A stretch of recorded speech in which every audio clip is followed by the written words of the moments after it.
Louvado seja o nome do Senhor Jesus.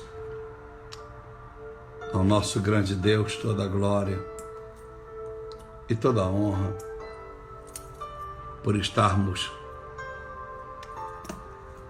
nesta grande oportunidade, nesse grande privilégio de apregoar as boas novas do Senhor, de chegar até aos céus através da palavra, ou mesmo mover os céus, trazendo à existência, embora invisível, a presença do Pai, do Filho e do Espírito Santo conosco nesta live que iremos fazer neste momento. Hoje é um dia em que muitas pessoas podem estar cansadas, exaustas do seu labutar, das adversidades que enfrentaram, de tudo aquilo que não esperavam que acontecesse e aconteceu. Mas uma coisa é certa, ainda há aqueles que não importa se é sexta ou sábado, ou segunda ou terça ou quinta ou quarta, o mesmo domingo, estão com o coração sempre sedentos pelo Senhor. Estão sempre refletindo no amor de Deus, na graça de Cristo e na comunhão do Espírito. Então eu quero ministrar o seu coração, eu quero alcançar a sua vida através desse texto bíblico que irei ler. Meus amados irmãos e irmãs, dois textos. Eu quero ler um texto em Jeremias, no capítulo de número 22, apenas o versículo de número 13. E depois quero migrar lá para o Evangelho de Jesus Cristo, escrito segundo o apóstolo João, no capítulo de número 17, para que você entenda perfeitamente o que Jeremias, como prenúncio, já relatava, o que nós somos de Cristo. Qual a relação que temos com Jesus? Como Jesus olha para nós, como o Pai olha para nós. Jesus chamava Deus de Pai, não é verdade? E o Pai tratou Jesus como filho. Quando ele desce as águas, em Mateus 3, e vai ser batizado por João Batista, uma voz ecoa do céu dizendo: esse é o meu filho, a quem me comprazo. Então Deus trata Jesus como filho, e Jesus não trata Deus como Deus. Ele trata Deus sempre como Pai. E nós já dissemos isso certa vez. É melhor tratarmos Deus como Pai do que tratarmos um Pai como Deus.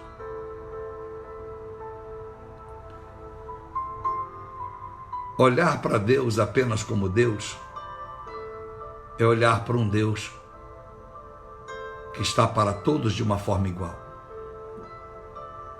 Olharmos para Deus como Pai e olhar para Ele, mesmo sendo Deus, Ele tem coisas especiais para os filhos. Por isso, o melhor é olhar a Deus como um Pai, sabendo que esse Pai é Deus. Então Jesus nos ensina durante todos os seus evangelhos que a sua maneira de tratar o Deus que o mundo trata de Deus é tratando-o de Pai. Mostra uma relação íntima, uma relação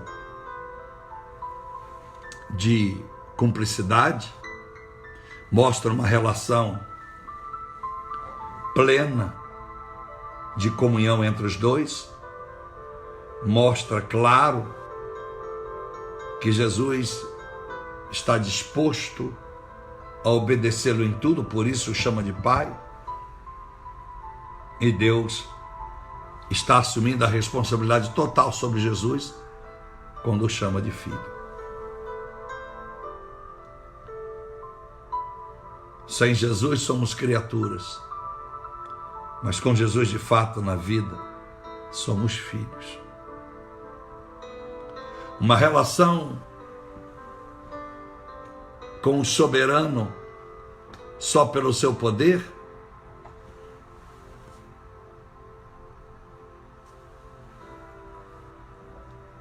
o tratamos de Deus. Mas olhando para o alto e olhando esse Deus como Pai, nos leva a uma dimensão de amor, de compreensão muito grande para com Ele. Quando eu olho para o Pai só como Deus, eu exijo, eu desejo, e eu quero que tudo seja realizado conforme eu quero.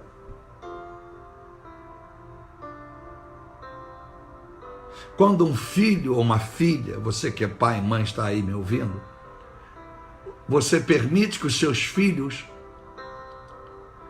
peçam a você aquilo que querem e você satisfaz todos os seus desejos?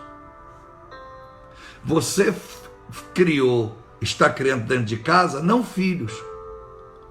Você está criando criaturas na sua casa que olham para você como um Deus provedor e não como um pai. Porque um verdadeiro pai, uma verdadeira mãe, muitas das vezes não pode dar aos filhos, não é porque não tem recurso, mas não pode dar aos filhos tudo que pedem. Porque dando eles tudo que pedem, os trata como criaturas. O amor é superficial. Mas quando nós temos filhos que nos amam, não pelo que temos, não por aquilo que podemos oferecer, mas por aquilo que já demos a eles a vida, através do coito entre o homem e uma mulher, quando nossos filhos nos tratam verdadeiramente apenas como pai, e na senhora, no seu caso, como mãe, ele está sempre disposto a ouvir o teu não, quando é preciso. Quando você diz sim, ele diz obrigado, papai, obrigado, mamãe. Quando ele ouve o não, ele diz obrigado, papai, obrigado, mamãe. Porque ele sabe que você quer o melhor. Por isso é necessário que nós venhamos olhar a Deus como Pai. Porque assim vai haver menos angústia, menos insatisfação, quando Ele não der a nós aquilo que nós queremos. Na maioria das vezes, Deus não nos dá exatamente o que pedimos. Ele dá exatamente o que nós precisamos receber. Porque nós, por mais que exercitamos o nosso raciocínio, nunca temos a ciência, o conhecimento exato do que nós estamos rogando a Ele. Mas Ele conhece o nosso coração. Ele conhece a nossa capacidade. Ele sabe o que nós estamos prontos a receber, o que nós estamos aptos a acolher. Ele sabe. Papai sabe. Então eu aprendi isso lá atrás, não muito tempo atrás, alguns poucos anos atrás, numa fase muito difícil da minha vida, eu aprendi a chamar Deus de papai. E gosto de chamá-lo de pai. E como amo ser chamado de pai pela minha filha. É muito bom. Não chamado de pai porque é o título que me traz a lembrança de que tenho que prover a ela de tudo que ela precisa, não. Quando ela me chama de pai, ela mostra o quanto eu sou importante na sua vida. É como se ela dissesse, tu és o meu criador, entre aspas, lógico, sem comparar a Deus, o criador eterno da sua vida, mas ela está dizendo, você é o provedor da minha vida, pai, você é aquele que cuida de mim, aquele que eu posso esperar em ti. Então, eu nunca nem deixei minha filha me chamar de Senhor. Eu lembro quando pequena, alguns parentes diziam, sua filha não te chama de Senhor? Porque quando você chama ela, ela diz, oi. Ele disse: não. Por quê? Porque eu quero desde cedo criar na minha filha não uma distância, mas uma proximidade cada vez maior. Quando ela me chama de você, quando ela me trata pelo apelido de Papito, mostra o quanto somos amigos, o quanto ela sabe que tem liberdade para se aproximar de mim. Então, eu quero que você, nessa noite, nesses 2 textos que vou ler, compreenda o que é ter Deus como Pai e não fazer de um pai um Deus. Porque você vai ter decepções. Exija dele apenas ser o seu pai. Aceito não, aceito sim. Pare de querer que as coisas sejam do teu jeito. Pare de desejar que tudo aconteça como você espera. Deixa ele fazer da sua forma. E nunca esqueça que ele te ama. Ah, como te ama. E sabe qual uma das razões que Deus quer que você o considere pai? Porque Ele quer simplesmente que você sinta que Jesus é teu irmão.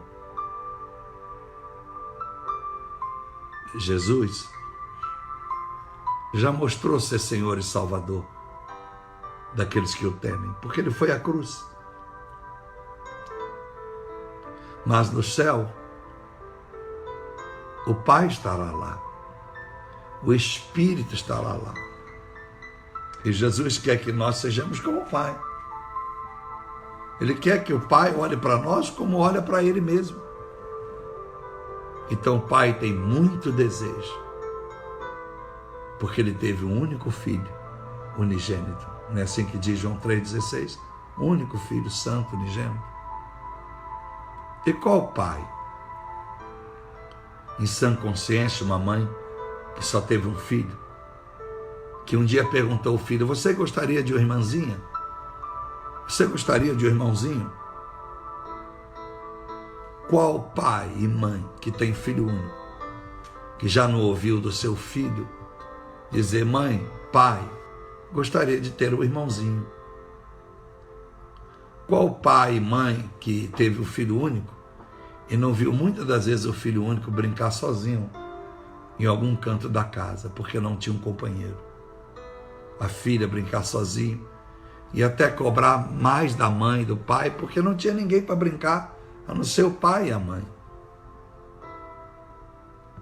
Eu tenho uma filha muito feliz, muito realizada, mas eu tenho certeza que ela seria, quem sabe, muito mais divertida ao longo da sua vida se ela tivesse mais irmãs, mais irmãos. Pela maneira doce que ela é, seria lindo. Então, meus amados irmãos, papai divino, só teve um filho. E Ele quer encher a casa eterna de irmãos para recompensar os momentos que sozinho passou Jesus, sem ter alguém para chamar de irmão. Porque os anjos são criaturas, estão lá para servi-lo, prestam a Ele adoração e louvor de uma outra forma que eu e você, se subirmos ao céu, prestaremos a Ele. Quando nós lemos Zacarias capítulo 13, dos versículos 9 em diante, a Bíblia diz que ferirá o pastor e o seu rebanho e as suas ovelhas o deixaram só. Você sabe que em Mateus 26, quando Jesus é preso no Monte Getsêmani, a Bíblia diz que todos os seus discípulos, todos fogem, com medo da guarda romana, todos desaparecem. E a gente vê 2 discípulos um pouco mais próximos, mas de longe. Pedro, ouvindo de longe as condenações e os insultos que eram feitos a Jesus, e foi onde ele negou Jesus por 3 vezes. O outro mais próximo foi João, que vemos que ele está em lugar nenhum, ele aparece na cruz, na hora da cruz, ao lado de Maria, aonde estavam os discípulos, os irmãos de Jesus, os seus primeiros irmãos, e que ele amava os tratá-lo como filho do mesmo Pai. Em outras palavras, vocês são meus irmãos. Confiem no Pai, confiem em mim, porque eu conheço meu Pai que me enviou. Confie em mim. Por isso ele disse em João 15:7, se a minha palavra permanecer em vós e vós permanecerdes em mim, tudo que pedirdes em oração vos será feito. Olha que lindo. Então, há muitos que um dia aceitaram Jesus como irmão e Deus como Pai. O tempo passou, não só abandonaram Jesus como irmão,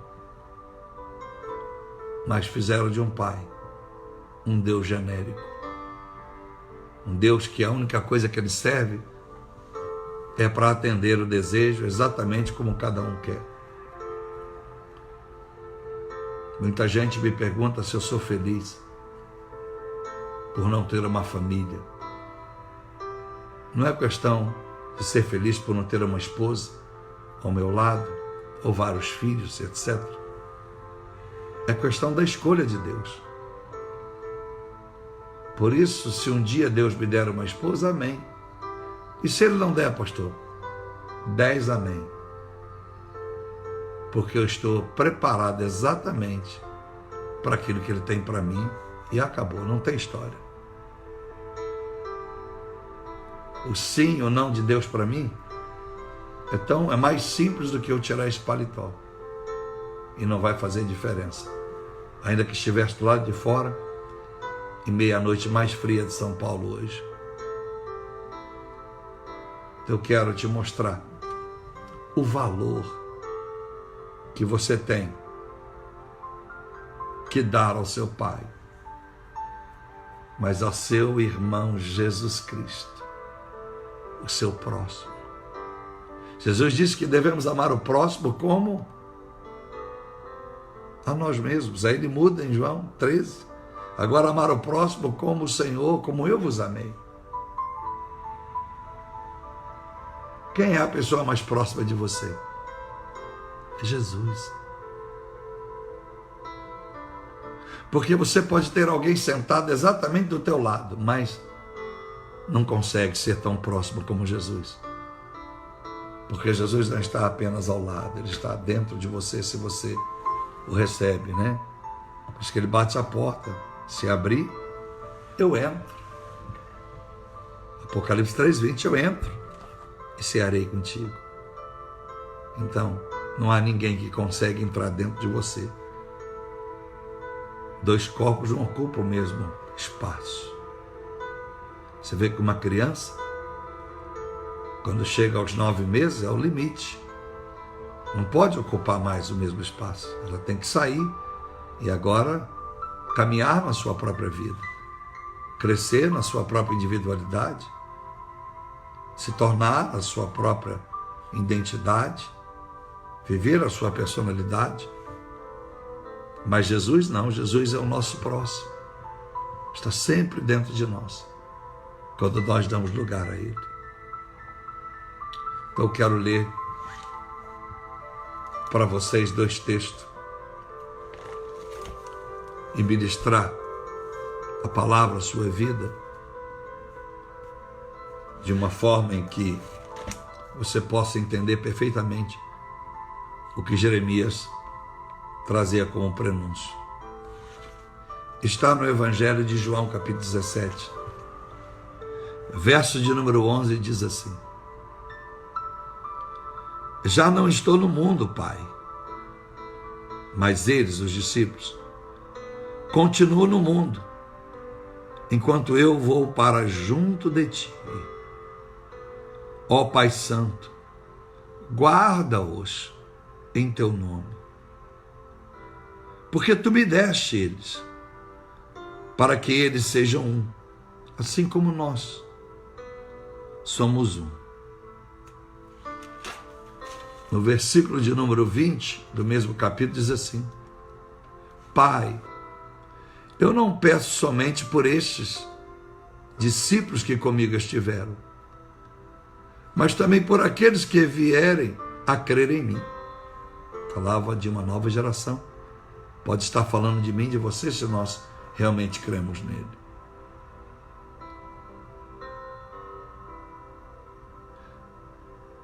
Não peço somente por esses discípulos que estiveram comigo, mas por aqueles que vieram a crer em mim por meio da palavra que eles falarem, a fim de que todos sejam um.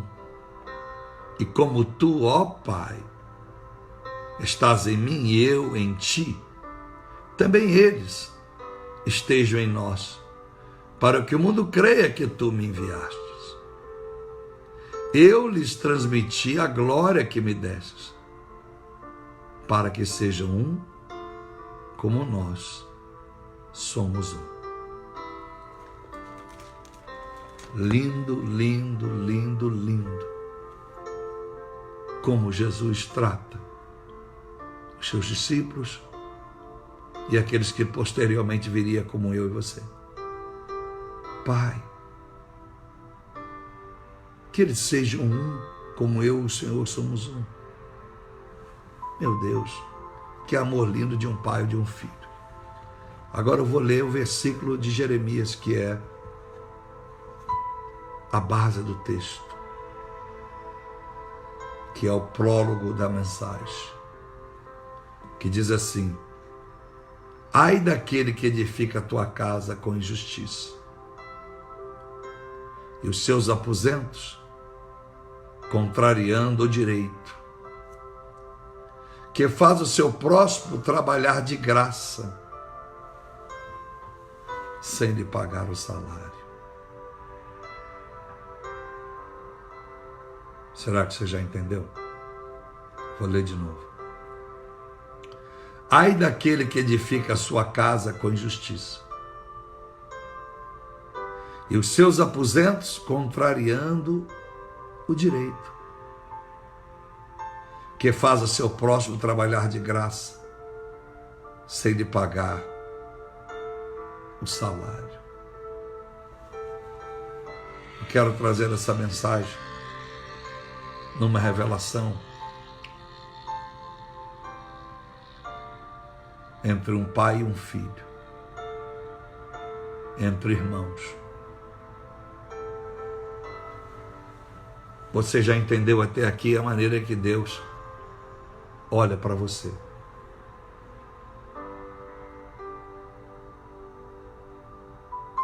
Ele olha para você como filho.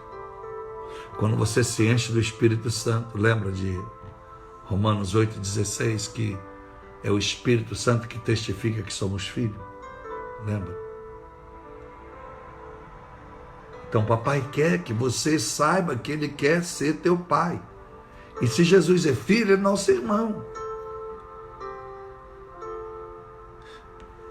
E lembra, em Mateus capítulo 6, verso 8 em diante, Jesus vai começar a ensinar a oração do Pai Nosso. Como é que começa a oração? Como é que ele pede aos seus discípulos para orar? Pai nosso que estais nos céus. Pai nosso. Pai nosso. Era como se eu estivesse lá e fosse, quem sabe, o Pedro, e dissesse: Pai meu, Pai de Tiago, Pai de João, Pai de Felipe, Pai de André, Pai de Mateus, Pai de Judas.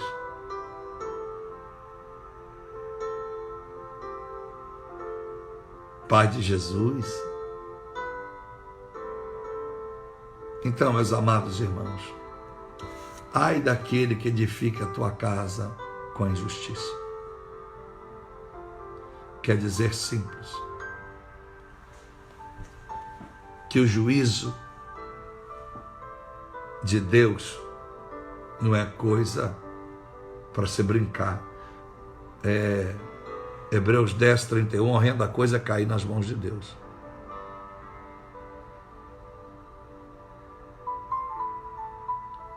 Romanos, olha que coisa tremenda, eu quero lhe dizer.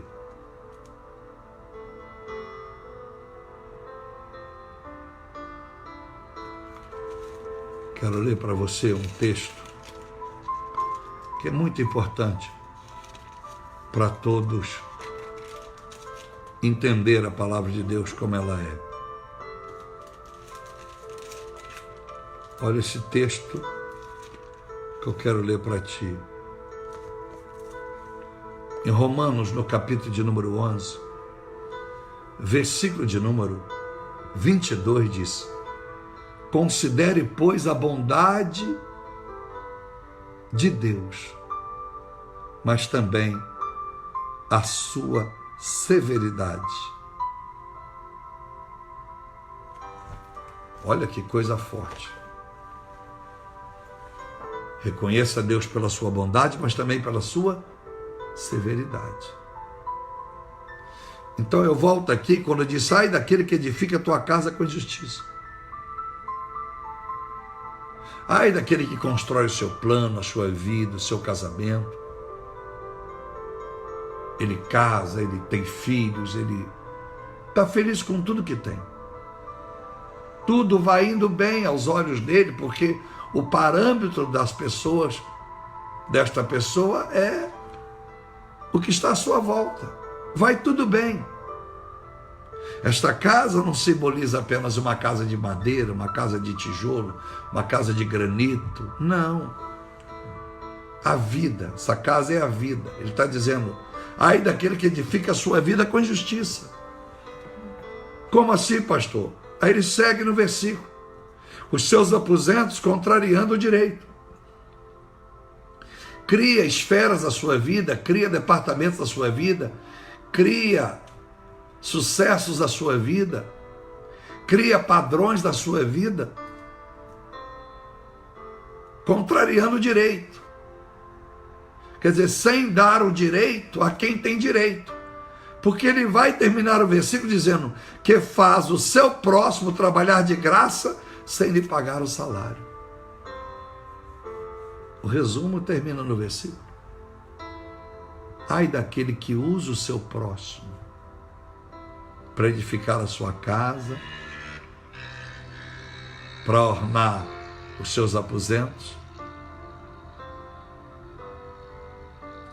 fazendo trabalhar de graça sem lhe pagar o salário do teu próximo. Quantos querem que Jesus trabalhe dia e noite em função de seus desejos egoístas, exatamente de graça? Por que de graça, pastor? Porque vivemos uma geração medíocre. Os seus dízimos são medíocres.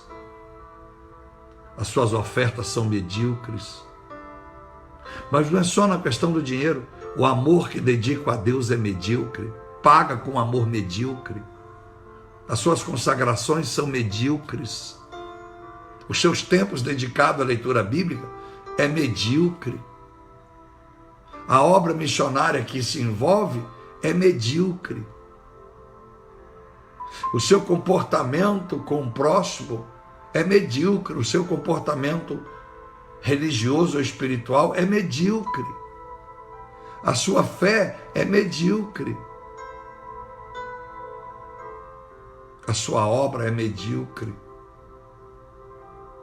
Quantos usam Jesus dia e noite, vivem aos pés dele pedindo: me dá isso, me dá aquilo, fazem Jesus sacrifícios por causa de algo que desejam.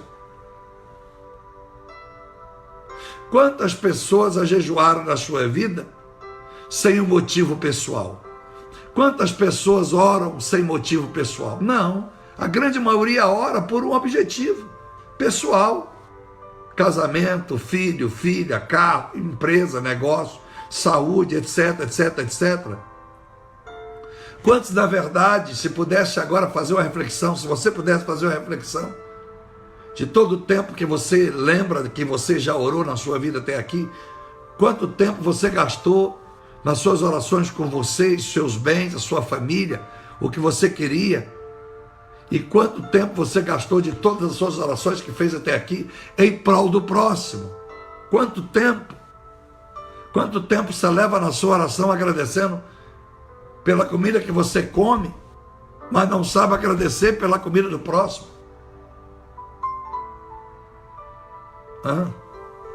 Quantas vezes você já jejuou e jejua pelos seus objetivos?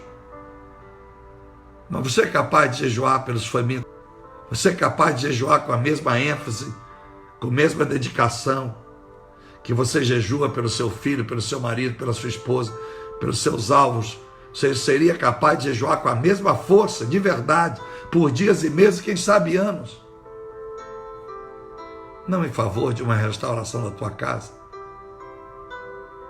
mas em favor da restauração de outros lares, permitindo crer que Deus irá cuidar da sua casa, porque você está cuidando da casa daqueles que não têm como cuidar, porque não conhecem Jesus. Você imagina quanto você ganharia se você jejuasse e orasse pela casa do próximo? Porque o próximo não sabe orar, e porque ele não sabe orar e não conhece o Jesus que você vem conhecendo, a casa dele está desprotegida, a casa dele está aberta, é alvo todo dia do diabo. E o diabo, não é que o diabo está fazendo mazela, o diabo está prosperando, está fazendo tudo parecer dar certo, para levar todos eles, toda a geração deles para o inferno, porque eles não conhecem Jesus, então eles acham que Jesus está na vida deles pela casa que tem, pela mega empresa que dirige, pelos carros, pela fama, pela grande família, todos saudáveis, todos unidos, todos amorosos, enfim. O diabo faz mazelas mostrando paz. E Jesus cria paz mostrando guerras. É tremendo. Quando alguém diz, pastor, depois que comecei a servir a Jesus, a minha vida tem sido uma luta. Isso é Jesus mostrando paz através da guerra. Satanás, a maioria no mundo, eu já tenho Jesus. Também tem muitos milionários nos seus iates essa hora. Tem muitos milionários viajando nos seus aviões particulares, atravessando oceanos de um país para o outro. Muitos milionários contemplando. Você lembra do Alckmin Batista? Sua Lamborghini era contemplada por ele dentro de casa mesmo, porque a garagem é dentro de casa. Porque o Satanás ilude essas pessoas. Elas só conseguem ver paz quando não há guerra. Mas aquele que verdadeiramente ama o Senhor consegue ver paz em meio a guerras, ainda que sejam meio que duradouras. É aquele que olha para Deus como Pai e Jesus como irmão.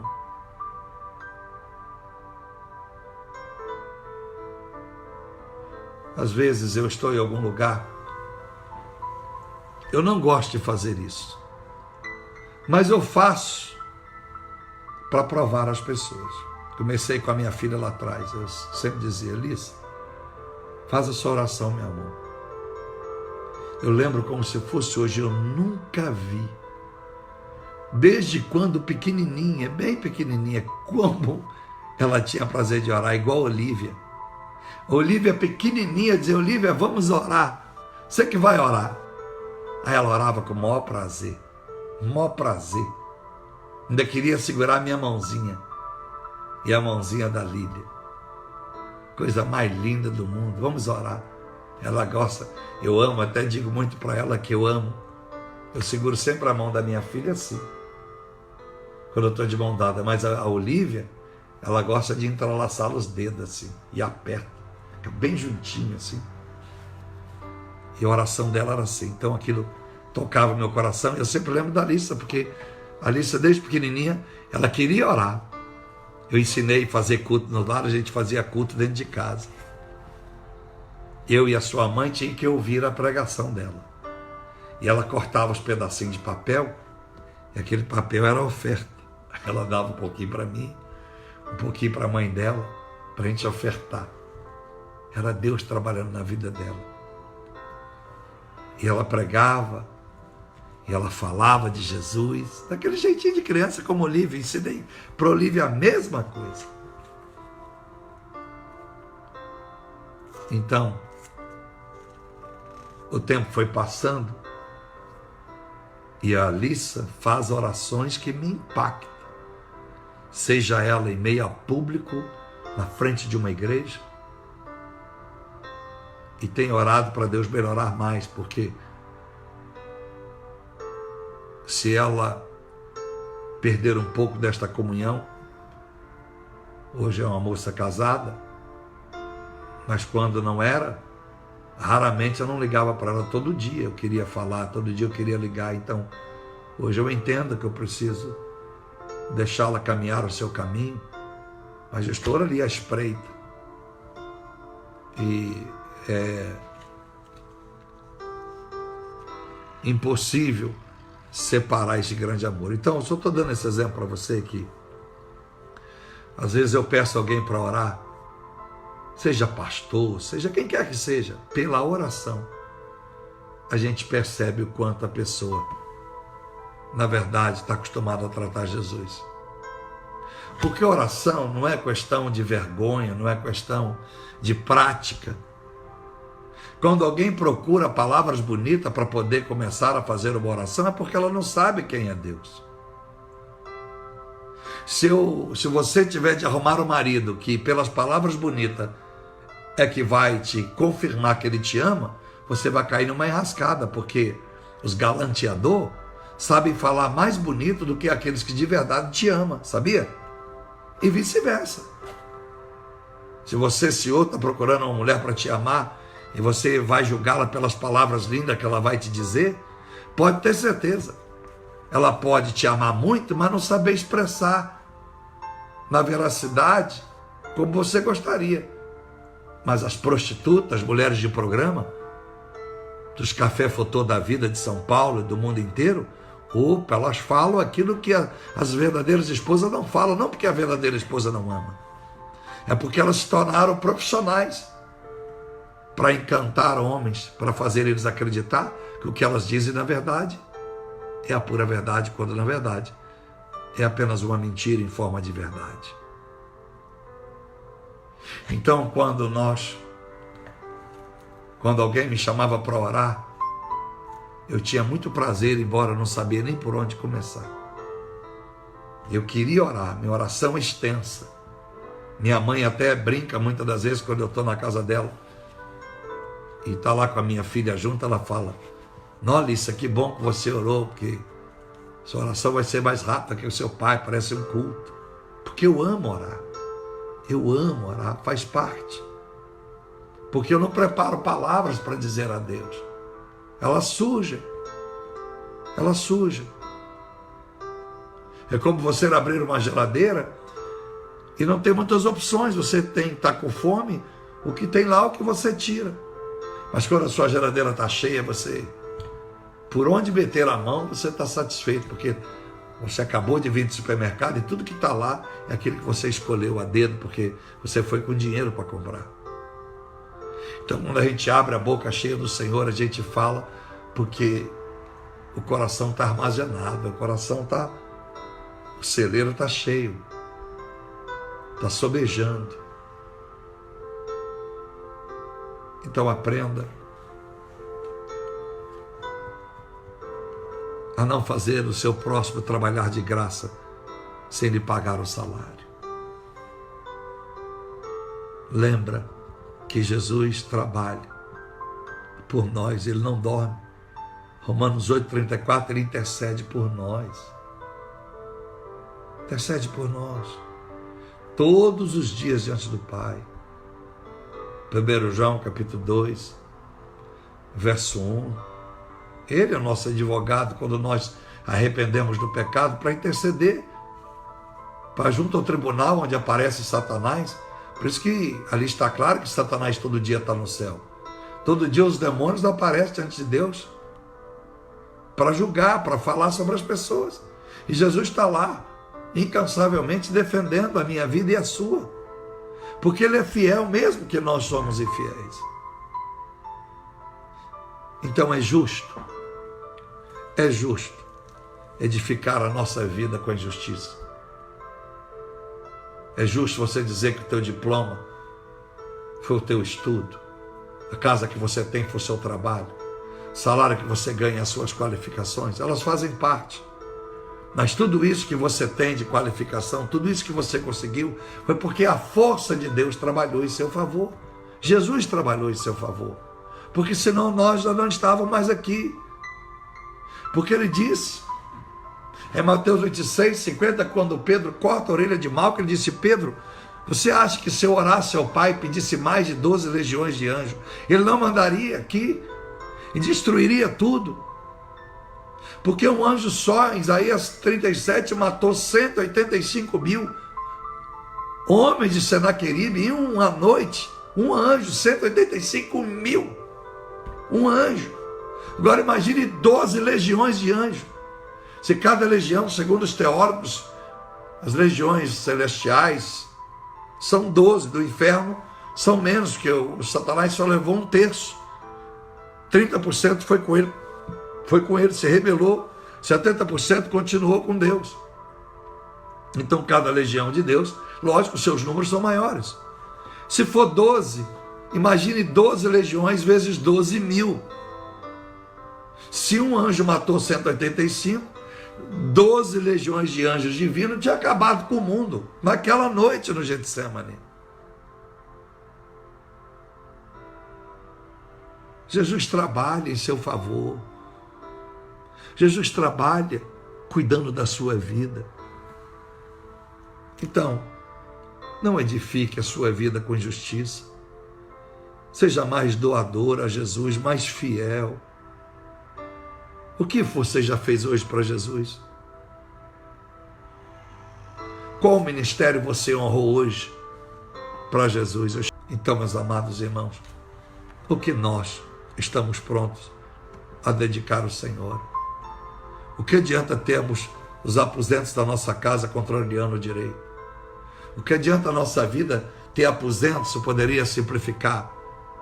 Os aposentos, nós temos carro, nós temos privilégio, nós temos trabalho, nós temos saúde, nós temos guarda-roupa, nós temos uma boa cama, uma boa TV, nós temos lazer, nós temos entretenimento, nós temos sonhos. Que adianta termos tantos aposentos, mas os aposentos estão contrariando o direito de quem jamais poderia trabalhar de graça, sem receber o seu salário. Quando as pessoas dizem que não dão, porque os pastores só sabem pedir dinheiro, não sabem que o demônio está usando a boca delas. Não importa se pastores estão usando dinheiro de uma forma ilegal, irmãos e irmãs. O que importa é que nós temos que doar na casa de Deus, para a obra de Deus, para os homens de Deus que fazem de fato a obra. Nós temos que honrar a Deus, porque nós estamos dando para Deus. Estamos acreditando que Deus está vendo a nossa boa intenção e aprove a Ele a julgar aquele que não usou o nosso dinheiro de uma forma lícita e julgar a nós que usamos da nossa fidelidade e humildade e justiça, dando o nosso melhor. Então eu te convoco que você leia atentamente o verso 13 de Jeremias 22 e João capítulo 17. Comece a trabalhar também para Jesus, mas uma coisa eu te digo: você nunca conseguirá trabalhar na mesma intensidade que Ele trabalha por você. Sem Ele nós estávamos mortos, você sabe.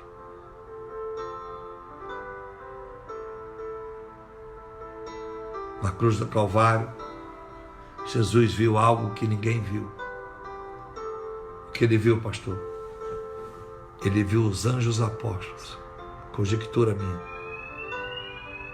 com a espada desembainhada, pronto para, quem sabe, destruir toda a humanidade. ou no mínimo destruir Israel naquele momento e todos os romanos. Passar o rodo em toda Jerusalém. Por isso ele disse: Pai, perdoa, porque eles não sabem o que fazem. Quando ele diz aquilo, Jesus está com receio no coração. O que é que o Pai fará assim que eu morrer? Por causa dessa dor, porque meu sangue já quase todo foi embora, e por fim, você sabe, enfiaram a lança, atravessaram ele com uma lança, aonde saiu sangue. Alguns falam sangue e água, mas na verdade o coração tem uma membrana, é como uma placenta que guarda a criança quando ela nasce. Um próprio animal, um bezerro, nasce dentro de uma placenta e a mãe limpa aquilo, né, o animal. Então o coração nosso, ele é coberto com uma placenta. Então Jesus sentia tanta dor porque ele segurou nas suas costas a dor para tentar manter vivo ainda por aquele tempo. As mãos pregadas, os dois pés, um pregado em cima do outro. Você imagina um pé em cima do outro, o tamanho do prego que teve que ser usado para atravessar um pé, varar e começar aqui e varar em cima do outro. As suas costas todas despedaçadas, porque foi exatamente como o filme do Mel Gibson, Paixão de Cristo. Os chicotes dos romanos tinham um gancho na ponta. Então, quando pegava na carne assim, puxava, saía arrancando tudo.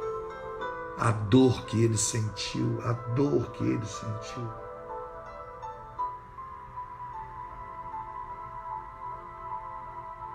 Foi morrendo lentamente. Então nós nunca vamos conseguir trabalhar à altura do trabalho que Jesus teve para salvar a nossa vida, para nos dar um futuro melhor, para nos dar um presente na certeza de que nada acontece sem que Ele não tenha os seus olhos atentos, percebendo tudo. Eu te convido a não fazer mais de Jesus um trabalhador escravo. Faça um voto. Jesus, vou pagar o teu salário. Seu salário será pago com amor. E o amor é como alguém que ama alguém. Se ama alguém, então esse amor se expressa em presentes, expressa em palavras, expressa em oferecer o seu melhor, oferecer carinho, entrega-se a essa pessoa.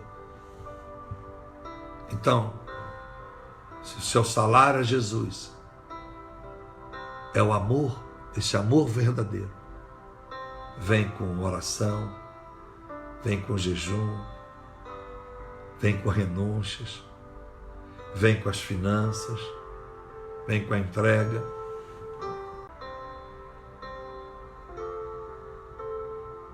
Vou fazer uma oração por você neste momento. Que você tenha entendido o recado de Deus. E que não, se você até aqui edificou a tua casa, a tua vida com a injustiça.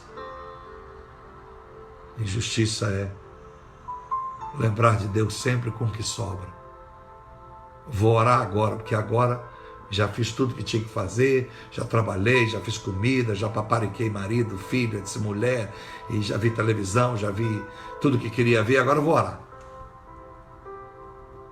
Não edifique a tua casa com justiça, não. Não viva uma vida inteira com injustiça, não. Lembra do Salmo 90, verso 12? Ensina-me, Deus, a contar os meus dias para que eu os viva com sabedoria. Não faça isso, não. Que a partir de hoje Jesus receba de ti um salário. Um salário à altura da dignidade dele. Senhor, meu Deus e nosso Pai, a Ti toda a honra e toda a glória por esta live que nós terminamos neste momento. Obrigado, meu Deus e Pai, pelo privilégio. Obrigado, Senhor, por nos conceder um momento de reflexão das Tuas Escrituras. Obrigado pelo ensinamento. Obrigado por mais uma vez nos querer chamar de filhos, provocando chamarmos o Senhor de Pai e não de Deus. Ó Pai, Pai, Criador dos céus e da terra, Criador do coração bom, Criador da alma boa, do corpo bom, Criador do tempo, do frio, da chuva, do calor, do vento, das tempestades, dos maremotos, Deus da seca, Deus da terra regada, Deus do plantio, Deus da colheita, Deus da cura, Deus que levanta, Deus que desperta, Deus que ama, Deus que apaixona, Deus que abraça, Deus que segura nas mãos, Deus que ampara nos braços, Deus que guia com seus passos, Deus que conforta, Deus que consola, Deus que é amigo, Deus que é irmão. E porque é tudo isso, queremos aprender a chamar o Senhor de Pai. Pai e grande Pai. Cada uma daquelas pessoas que ouviram essa mensagem, esta oração, não importa se essa oração que está sendo ouvida agora e essa mensagem que eu ministrei é meses e anos depois que ela foi feita. Que hoje seja um marco na vida dessas pessoas. Que hoje, meu Deus, essas pessoas possam recomeçar com o Senhor. Jamais construir a sua casa com justiça, seus aposentos, meu Deus, contrariando o direito. Que todos nós possamos ser curados da alma, da avareza, da ambição, de toda obsessão, meu Pai, sem coerência, sem controle. Queremos obcecar por amar ao Senhor e abnegar a nossa própria vida por querer dedicá-la a Ti. Ajuda, Deus Pai, levanta a nossa vida como apaixonados pela obra missionária. Nos dê recurso para poder abençoar o próximo, se é que temos esse caráter para isso. Perdoe quando usamos o Senhor. Perdoe todas as vezes que nós fizemos do Senhor apenas o uso para a nossa conveniência. Obrigado por esta palavra, Espírito Santo, tão forte que é o meu coração. Ajude-nos a fazer mais por Ti, a dar ao Senhor um salário digno em que a moeda é o amor. E tudo o que fizermos por este amor fará desse salário um grande salário. O Senhor vai receber pela humildade aquilo que nós temos a dar a Ti, Pai. Que o nosso salário, dedicado ao Senhor com toda a nossa voluntariedade sincera, regada pelo amor, nos ajude a construir nossa casa, a continuar construindo, meu Deus, os nossos aposentos, não com a injustiça, não contrariando o direito, mas com tudo aquilo que Tu és digno. Eu abençoo o doente, que seja curado, o oprimido, que seja liberto, o que estava com dúvidas, que seja crente, o que estava angustiado, que esteja alegre, o que estava triste, que esteja em gozo, o que estava desanimado, que esteja animado, o que estava se sentindo só, que se sinta agora acompanhado. A companhia eterna do Senhor. Esta é a minha oração, entregando este culto do Teu Espírito. Muito obrigado, Pai, Filho e Espírito Santo. Amém. E graças te damos. Deus te abençoe. Até a próxima oportunidade. Muito obrigado pela sua confiança, por estar comigo. E se Deus tocar no teu coração, se alguma coisa mexeu contigo, ajuda-nos a levar esse evangelho adiante, atravessando os oceanos, tá bom? Pai do Senhor Jesus.